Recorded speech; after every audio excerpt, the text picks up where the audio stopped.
Okay, so how we are going to represent force graphically? That is just a single line, and the force is denoted by O, its name O, and suppose A. Okay, and the arrow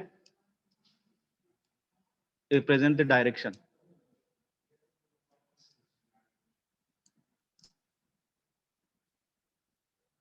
Okay, so a parallel line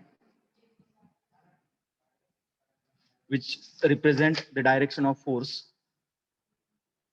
Then scale, suppose we have to draw the 50 newton force, 50 न्यूटनचा force. मग आपण त्याच्यासाठी एक scale घेतली.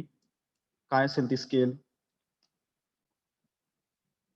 1 centimetre 1 cm is equal to 10 newton. ही scale घेतली. आता त्या स्केलनुसार 50 न्यूटनचा फोर्स अप्लाय करायचा आहे किंवा ड्रॉ करायचा आहे. 50 न्यूटन म्हणजे किती झाले? 5 सेंटीमीटर. म्हणजे तुमची ही लाईन जी असेल ही किती असेल? 5 सेंटीमीटरची. ओके, सो ही 5 सेंटीमीटरची लाईन असेल.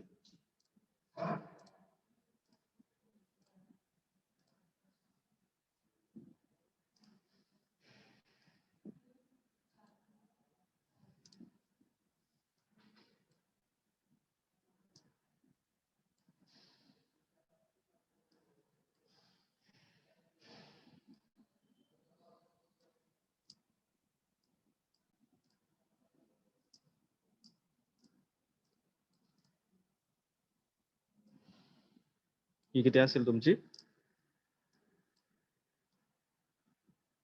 5 सेंटीमीटर.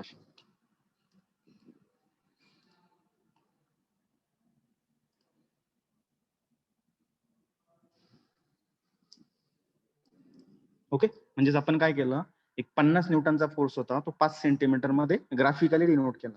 ही ग्राफिकलची मेथड झाली तुमची. Okay, so next parameter is the Bowes notation. What? Bowes notation. BOW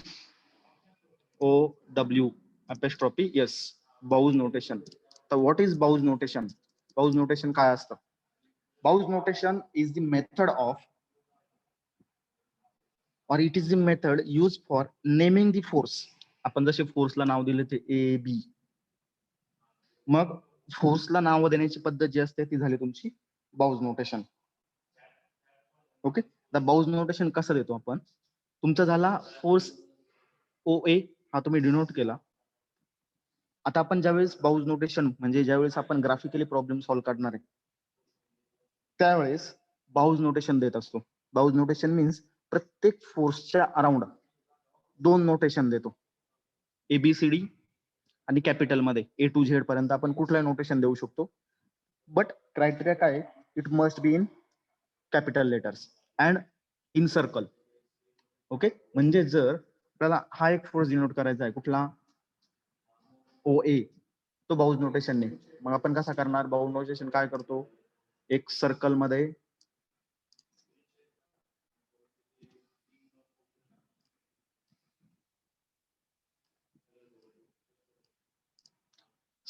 आपण एक नोटेशन देतो. आयदर कुठला असेल ABCD, त्यातला सपोज मी P घेतला. P दोन्ही साइडला. परत इथे एक सर्कल ड्रॉ केला.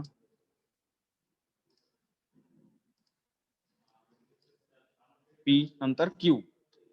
ओके, म्हणजेच काय? Force PQ is of 10 newton, 10 न्यूटनचा आहे तो, आणि it's direction is towards the right side. Okay, हे आपण बाउज नोटेशनने डिनोट केलं. कसं?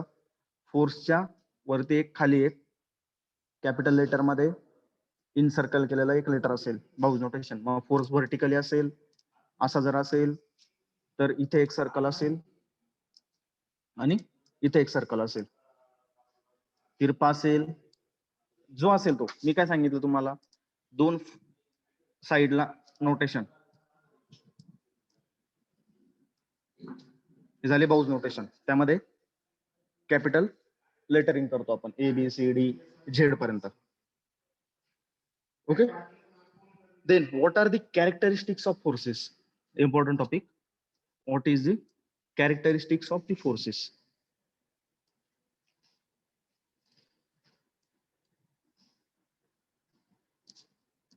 Characteristics.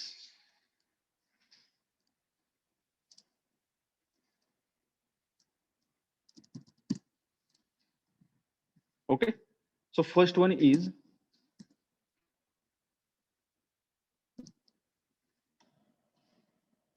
or we will delete that everyone.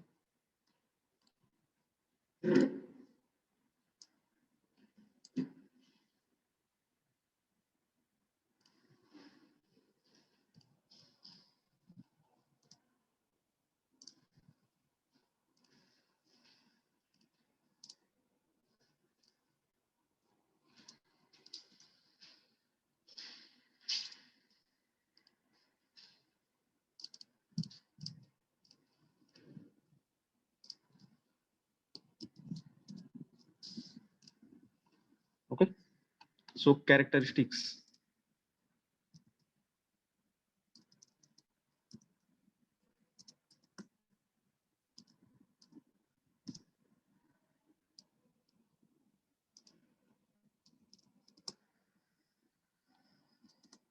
First one, magnitude. Okay. Magnitude means the quantity of force. मग तो 10 न्यूटनचा असेल किंवा 50 न्यूटनचा असेल, हे काय झालं त्याचा मॅग्निट्यूड. ओके. सेकंड जे आहे, it is direction.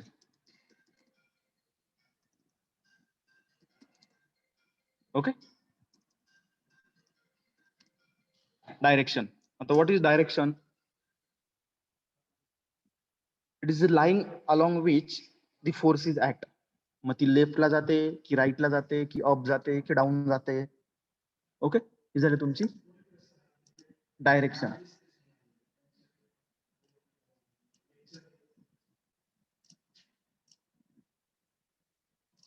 Okay. Then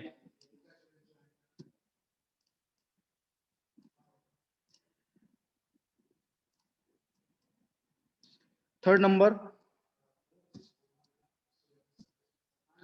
point of application.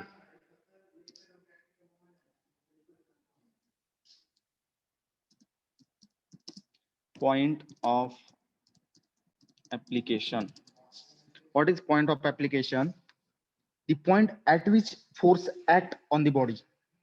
Okay. म्हणजेच ही जर एक बॉडी असेल,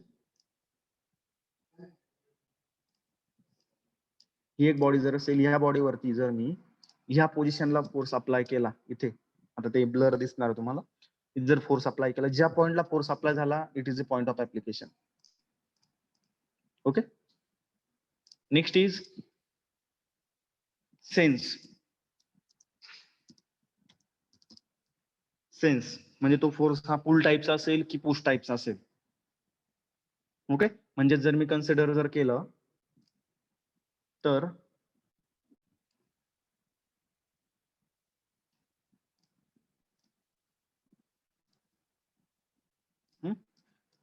सपोज ही एक लाईन आहे, हा एक फोर्स आहे आपला, त्याच्यानंतर हा बेस पॉइंट आहे, ओ आपण त्याला म्हणू, आणि हा ए. मग जर तुमचा फोर्स हा या टाईपला असेल आणि इथे ओ आहे, ओरिजिन इथे आहे, म्हणजेच काय होतोय, तो पुल, तुम्ही ह्या पॉइंट वरनं फोर्स हा ओढता इकडे. ओके. हा झाला तुमचा पुल टाईपचा फोर्स. पुल टाईपचा फोर्स.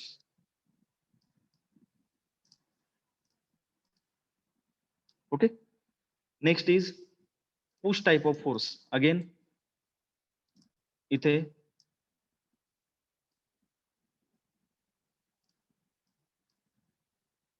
हा स्टार्टिंगचा पॉइंट, हा एंडचा पॉइंट, आणि तुम्ही इकडे जर ओढत असाल हा फोर्स, म्हणजेच काय, तुम्ही एकडे उभे राहून इकडे लोटताय, म्हणजे तो झाला पुश टाईपचा फोर्स, हा झाला पुश, PUSH. ओके, तर हे झाले तुमचे फोर्सच्या कॅरेक्टरिस्टिक्स.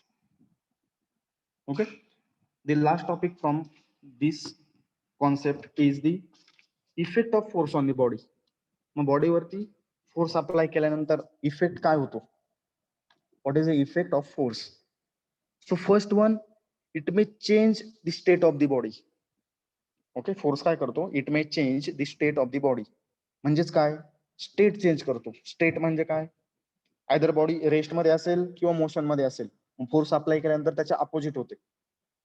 एक्झाम्पल वाईज जर घ्यायचं ठरलं तर, एक गाडी बंद पडलेली आहे, तुम्ही तिला ढकलताय, म्हणजे काय होती? बॉडी ही रेस्ट मध्ये होती, तुम्ही त्यावरती फोर्स अप्लाय केला म्हणून बॉडी पुढे ढकलली गेली, मोशन मध्ये गेली, तो झाला फोर्सचा इफेक्ट. ओके, तुम्ही क्रिकेट खेळताय, बॉल कॅच केला, बॉल आधी काय होता? मोशन मध्ये होता. ओके, मोशन मध्ये होता, तो तुम्ही कॅच केला म्हणजे काय झाला? स्टेबल झाला, रेस्ट मध्ये आला. ते कशामुळे आला? फोर्समुळे झाला. ओके, म्हणजेच तुम्ही बॉडीची स्टेट ती चेंज करता, रेस्ट मध्ये आणता किंवा मोशन मध्ये नेता. देन इट मे ऍक्सेलरेट और retard the motion of the body. तेच एक्झाम्पल, बॉल तुमच्याकडे येतोय म्हणजे तो काहीतरी ऍक्सेलरेशन येतोय, काहीतरी व्हेलोसिटी येतोय, ते तुम्ही झिरो मध्ये करता, म्हणजे तुम्ही ते रिटार्डेशन करता. किंवा तुम्ही गाडी ढकलताय म्हणजे ती ऍक्सेलरेशन मध्ये जाते. Okay, then it may turn or rotate the body. Force काय करतो? बॉडीला टर्न करतो किंवा रोटेट करतो. टर्न करतो किंवा रोटेट करतो म्हणजेच काय? ज्या घरी वॉटर टॅब असेल, टॅब असतो, आपण काय करतो? नळ चालू करताना ती टॅब असेल, ती रोटेट करतो, गोल फिरवतो, म्हणजेच काय? फोर्स अप्लाय करतो म्हणून ती टॅब रोटेट झाली आणि टॅब मधनं पाणी बाहेर येतं. म्हणजेच काय करते? ती बॉडी रोटेट करते किंवा टर्न करते. त्याच्यानंतर it may deform the body which is act आणि प्रोड्यूस इंटरनल स्ट्रेसेस किंवा स्ट्रेन. बॉडीवरती फोर्स अप्लाय केल्यानंतर बॉडी डिफॉर्म होते. बॉडी डिफॉर्म होते म्हणजेच काय? फॉर एक्झाम्पल, तुम्ही एखाद्या बॉडीवरती फोर्स अप्लाय केला, म्हणजेच फॉर एक्झाम्पल 2 गाड्यांचा ऍक्सिडेंट झाला.